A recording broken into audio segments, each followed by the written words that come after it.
Hey guys, what is going on? This is Wrestlelamia back with another episode.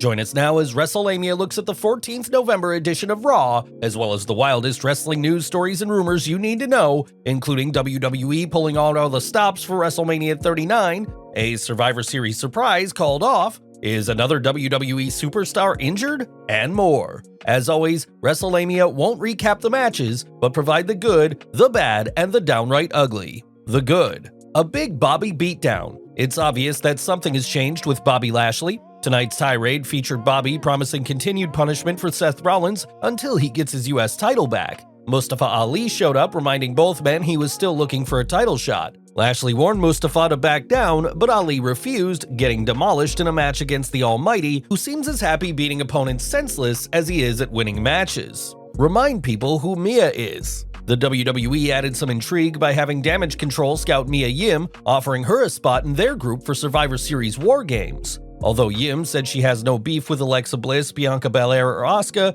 the threat of joining Bayley's bunch or facing the consequences added some suspense to tonight's show. Cross is crazy. Nikki Cross did a great job playing an unhinged lunatic tonight, as she seemed lost in space every time the cameras rolled. As the announcers were quick to point out, Cross isn't so much a member of Damage Control as a tool of violence being used for Damage Control's advantage. Nikki is clearly making the most out of this chance to shed the stink of her Nikki ASH character, and so far, it's done wonders. I ain't no damn kid. Austin Theory seemingly lost everything last week when he failed to cash in his Money in the Bank briefcase against Seth Rollins, but tonight's Raw suggests otherwise. Theory's promo, where he justified his cash-in against Seth Rollins, whom he called one of the greatest champions of the last 10 years, as opposed to the untouchable Roman Reigns, actually made sense.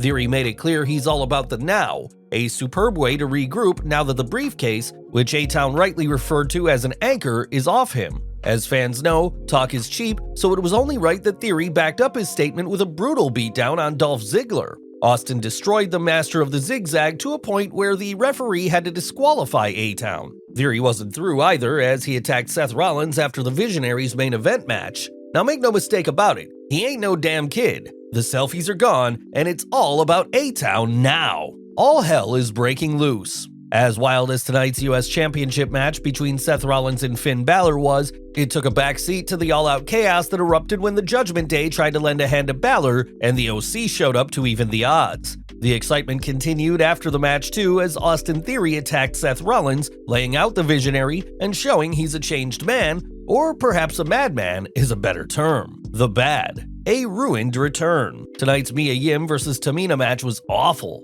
It wasn't so much a clash of styles as Tamina showing as much life as Mustafa Ali after Bobby Lashley put him in the Hurt Lock. If the WWE wanted to impress fans with Yim's work, this wasn't the way to go. Improv at the WWE. It's time for Triple H to appoint someone to supervise Raw's so-called comedic segments, as none of them were funny. The segment with Riddle was as stupid as ever, while the Akira Tozawa Baron Corbin poker game was as predictable as it was dull. Wrestlelamia knows that Vince isn't writing any WWE TV, but you wouldn't know it from tonight's hilariously horrible comedy bits. The stars come out. The stars came out tonight on Raw. Unfortunately, they seem to be the leftovers from main event and catering. Names like Tamina Snuka, Dolph Ziggler, Akira Tozawa, and Shelton Benjamin, all of whom were once stars but were on Raw for one reason, counting the lights. The downright ugly. Nothing ugly, unlike last week, but Raw needs to improve. There is no reason for putting so many enhancement talents on your flagship show and producing pitiful comedy segments.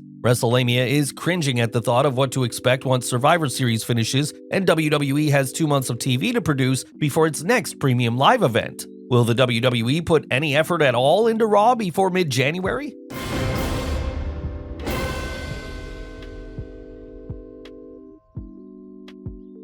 Anything goes for WrestleMania 39. Topping today's news is a report about WrestleMania 39 that suggests nothing is off the table to make the 2023 Showcase of the Immortals into WWE's biggest show yet. With talk of The Rock and John Cena appearing and presumably wrestling, there are lots of reasons to think Triple H will want to make his first WrestleMania the best ever. During the latest Wrestling Observer Radio, Dave Meltzer shared his thoughts on what to expect, including a match involving Steve Austin. It's all hands on deck. They've got 2 nights of WrestleMania, and there's big money matches Austin can do. You may have heard that the WWE is very interested in Stone Cold returning to Mania, or possibly Saudi Arabia, to work another match. While there are reports that the 2 sides have been communicating, there is also a report that WWE and Stone Cold are not on the same page in terms of payoffs. With WrestleMania still months away, there is plenty of time to negotiate, but who would Austin wrestle? A current WWE superstar, or someone else, such as CM Punk?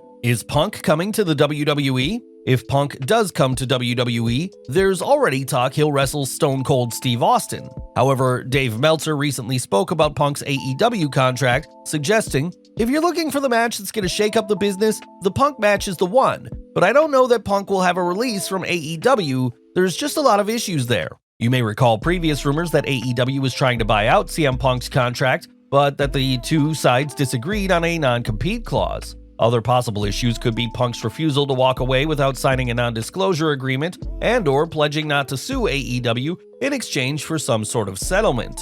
How Gunther went from the Outhouse to the Penthouse. More details are emerging on how Vince McMahon soured on NXT sensation Gunther following the big man's debut on SmackDown, so much so that Vinnie Mac was ready to send him back to NXT. WrestleVotes recently reported, I know that Vince McMahon just didn't like what he saw on Raw and was over him. Like, legitimately wanted to bury him, go back to NXT, that type of stuff. There were rumors to that effect pretty much as soon as Gunther was on the Blue brand. Apparently, fate intervened, and Vince McMahon's surprise retirement led to Gunther getting a second chance with Triple H running the show. WrestleVotes noted that Gunther's Clash at the Castle match against Sheamus seemed to cement Gunther's future with WWE, and that Gunther is going to be around for a long time. He's got a real potential as a heel, and he's going to be here for 10 to 12 years.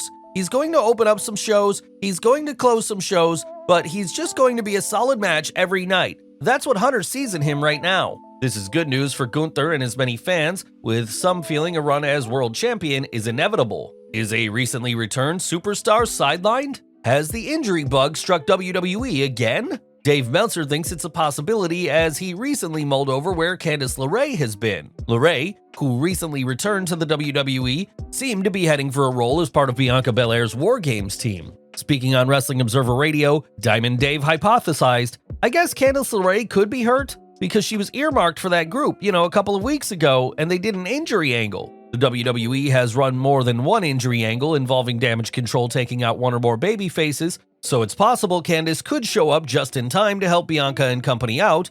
Would you like to see the Poison Pixie join Belair at WarGames? Big WarGames surprise ruined? Has a recent injury ruined a WarGames surprise? That's the report coming from Dave Meltzer, who discussed the men's WarGame match and how, I believe Owens was going to be in the WarGames match. That's not 100% confirmed, but that is certainly the talk, and he was supposed to be in something as a surprise, so it all adds up that this would be the WarGames match. With Owens recently suffering a sprained MCL, that's unlikely to happen, and it'll be interesting to see who joins Drew McIntyre and the Brawling Brutes against the Bloodline. Akira Tozawa no more? Last but not least, what's going on with former Cruiserweight champion Akira Tozawa? Following his loss on Raw to Baron Corbin, Akira tweeted a picture of his martial arts uniform along with this message, "Thank you." Fans are already musing whether Tozawa is changing his gimmick or perhaps even leaving the WWE. What do you think is next for the 16-time 24/7 champion? Well guys, there you have it, the good, the bad, and the downright ugly from the 14th November edition of Raw. What did you think of the show? Be sure to leave your comments, and don't forget to subscribe to our channel, check out our website, follow us on Instagram and Twitter, and we'll see you next time for some more wrestling content.